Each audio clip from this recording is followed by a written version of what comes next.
Avec tout d'abord du volleyball, les joueurs de l'équipe de France qui disputent actuellement les championnats du monde au Japon en profitent pour découvrir le pays du soleil levant.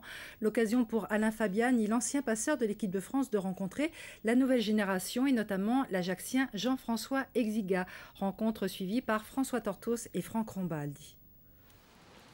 1986-2006, 20 ans d'écart entre deux championnats du monde.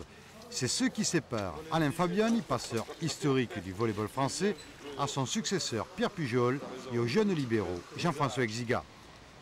Dans les rues, les jours de repos, la rencontre de tous les souvenirs avec, forcément, un regard attendri pour le joueur insulaire. Pendant la préparation des championnats du monde il y a 20 ans qui était en France, j'avais été me reposer en Corse et j'avais été chez Antoine Exiga, le papa de Jeff. Et donc Jeff avait 4 ans et il était déjà fou de volley, on avait touché un petit peu la balle ensemble et puis je ne sais pas si ça peut lui apporter quelque chose, mais toujours est-il qu'aujourd'hui, c'est moi bientôt qui vais demander de jouer. Au pays des jeux vidéo et des mangas, Jean-François Exiga et Pierre Pujol ne laissent rien passer. Le plus sûr moyen d'évacuer aussi le stress d'une compétition mondiale. C'est mon premier championnat du monde, donc j'essaie d'en profiter pleinement, de vivre à fond l'expérience. Avec en plus, j'ai la chance de jouer avec des amis comme Jeff, Guillaume, tout ça, donc j'essaie de profiter de la moindre seconde. Alain Fabiani et Pierre Pujol, un pont entre deux passeurs.